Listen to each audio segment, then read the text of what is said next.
yanagusiga kuzirikiye mu nzu gapfa. Umuntu wamaze nyine kukwanga wabonye indi shu yanakwica. Niyihe mpamvu bibaho? Urukundo ntago rushingira ku mafaranga, ariko abantu benshi cyangwa ku bwiza cyangwa se ku gihagararo. Urukundo rurigenga. Abantu twebwe dushaka kugenga urukundo tukarushyira mu irari ry'amafaranga, mu irari ry'ibintu, ugata urukundo nyakuri ugakurikira ibyo. Ibyo bintu rero bituma utabaho wishimye niyo waba uri mu rukundo. Niyo mpamvu ubumuntu bwo guta umuntu mu rukundo nta gutekereza kabiri umuntu aba agisigaranye, akuvamo ahita agenda umva direct. Hari abantu benshi bagiye batwandikira, reka tugende dusoma ubutumwa dusubize.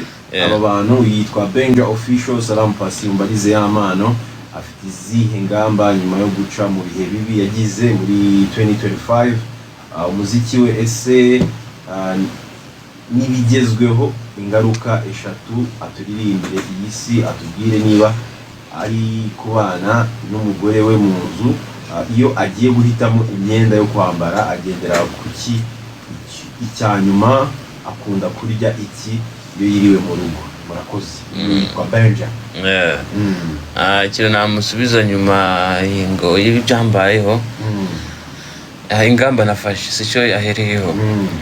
Urumva ibintu byambayeho ni ibintu bitaba ku bantu bose, ibintu byihariye. Buriya buri muntu avuka ukwe n'ibibazo bikubayeho bizukwawe. Byanyigishije kwirebaho, kugira ibanga no kwigira ibamba.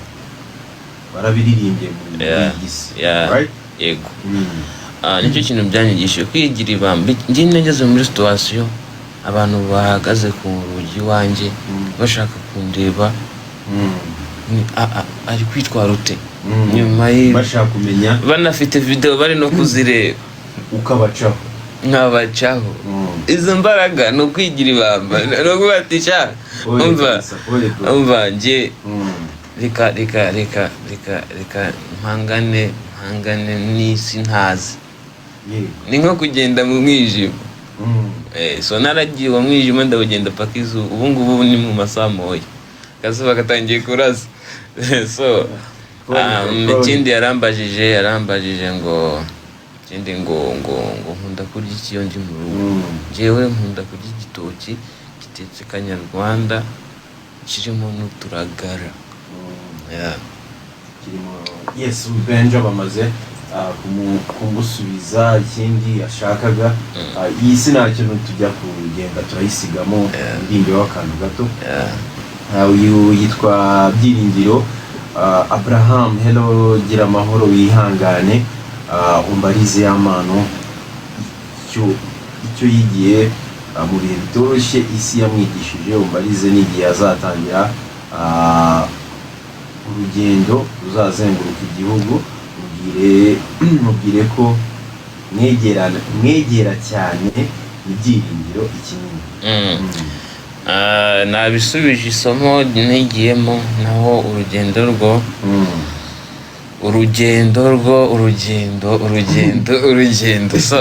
rw'amaguru ruzenguruka u Rwanda.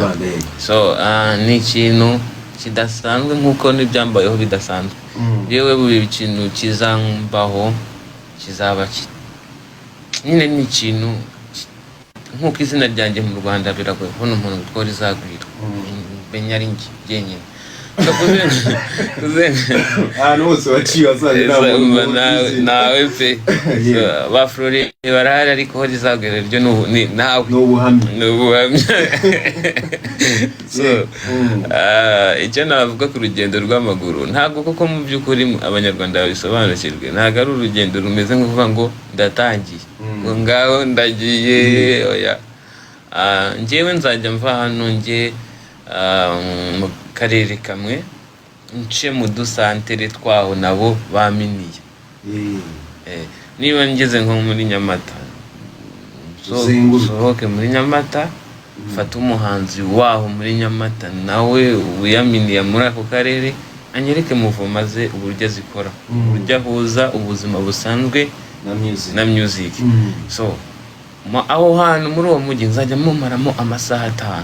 ubwo no kunjyana muri studio twanasanga producer wiwe yiyaminiya tukarikodingana indirimbo ikaba featuring.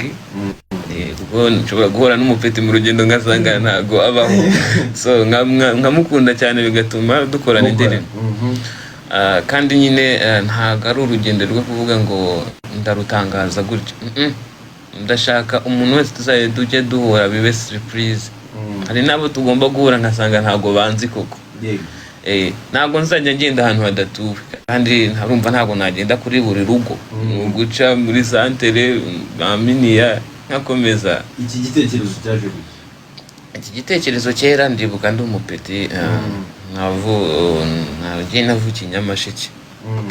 Mvukira ahantu cyakoze amateka yanjye arihariye. Mvukira ahantu kure pe umuntu kure ku buryo kumvisha umuntu ko ndi hano ni ikintu kigoye. So rero ubwo kera hari amagambo akundwa gukoreshwa muri ako gace ngo umuntu uramutse utekereje kujya Kigali n'amaguru apfira mu nzira. Kandi imodoka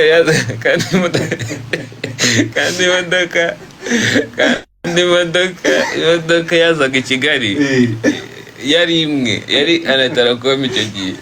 Kandi abantu bajya i Kigali ari benshi, uzi kugira bashobora kumara ibyumweru ukwezi ushaka kujya i Kigali ntubona aho uca n'ubushobozi bwo.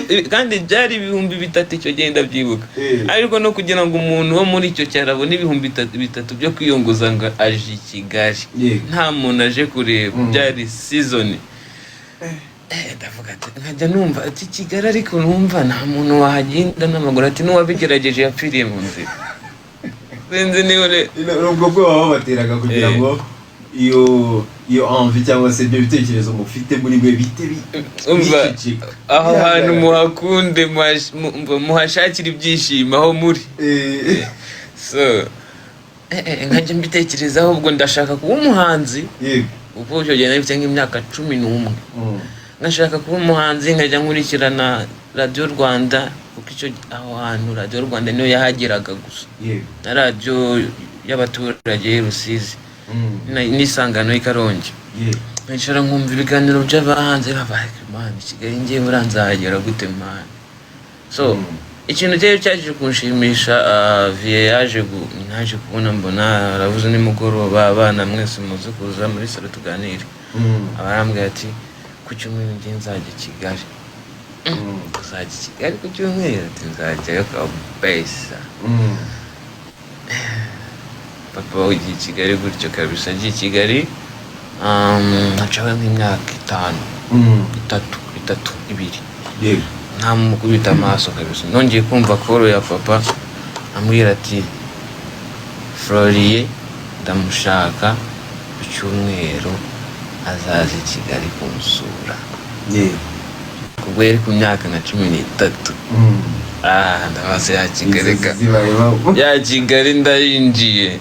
Sasa kugira ngo noneho mbe ngeze Kigali mbona Kigali raka ahubwo yabaga Nyamirambo.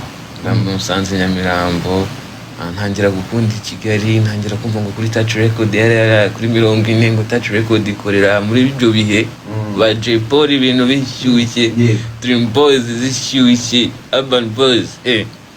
Nje kubona nkabona ngo nizo ngaratambutse mu modoka, ntangira kumva bya bintu numvaga kuri radio. Noneho abantu ndi kubumva ngo bacana muri quartier. Ndabati noneho ibintu byatangiye ute koro. Reka amezi 2 ashire mu urabizi ko amashuri atangiraga mu kwa mbere. Ndisubira rero Cyangugu ugiye kwiga. Nabitekereje ndavuga ati ndabakundira ndagenda ariko numva bitandimo namaze icyumweru kimwe. Numva urugendo n'ibirero. Numva ahubwo aho hantu ndi sonaga kwiye kuba ndi. Ndongera ngiye mpanga kuza KGL nta muntu n'umubizi wo mu rugo. Fata umwanzuro mva home. Aribwo imodoka yapfiriye muri Nyungwe naririmbye muri Horizagwiza. banikubise Nyabugogo nijoro mu masaa sita z'ijoro, nta muntu mfite kejeri ntaki. Ubwo umushoferi uhari nari akana ubwo k'imyaka 13, ariko wowe biti? Ndamubwira ati ngiye rero naje hano kureba vie wanjye aba hano, ariko abinyamirambo kuri 40, kandi bwije nta nubwo namubwiye ko imodoka yari yadupfiriyeho na nimero yiwe ni ibisazi. Ahita ambwira ariko urahazi? Nawe ati ngenda hazi. Ahita ambwira ati n'ubundi dutaha kuranatira ko muguma mu modoka makugeze. Ngeze kuri 40 ko mbona maze amezi 2 nari mbizi. Nahise angeza kuri 40 ahita njya mu rugo birakinkubita amazi, aravuga ati ntabwo uva urahagarutse. Ndagarutse kabisa. Arashaka kunsaza amerera mugahita, ariko si umwana wikuye cyangwa akaza hano cyeka yubo atagucika aho kumwumvikana.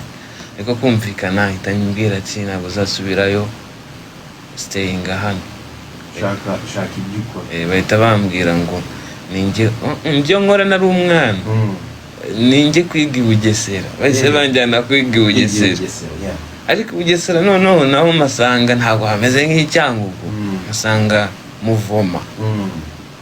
Noneho najya mvuye Bugesera najya ntega imodoka nkabona ni hafi, nibwo nagiye ntangira kwiyongoza kuza kejeri n'igare, kuko nafite igare tugiye rya siporo, najya nzanza. Nibwo umuziki rero natangiye kuwukurikirana, ni naho haturutse icyo gitekerezo cyo gufasha abandi.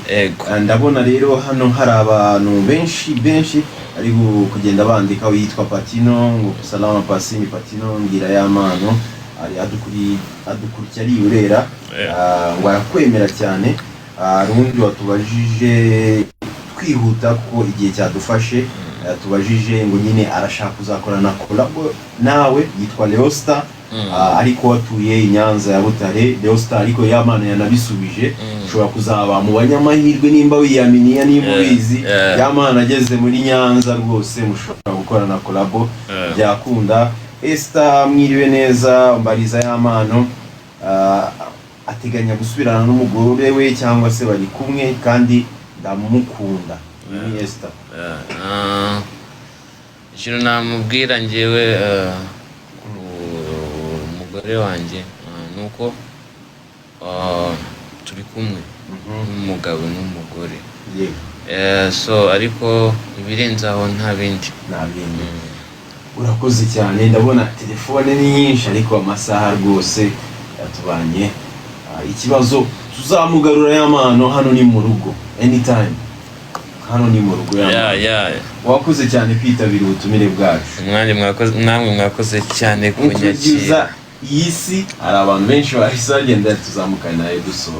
Erega ma ihorere ibyo naciyemo ndabizi, erega ma ihorere ibyo naciyemo ndabizi. Niyo utabimbwira ibintu ndi gukura ngenda mbireba, niyo utabimbwira ibintu ndi gukura ngenda mbirenga.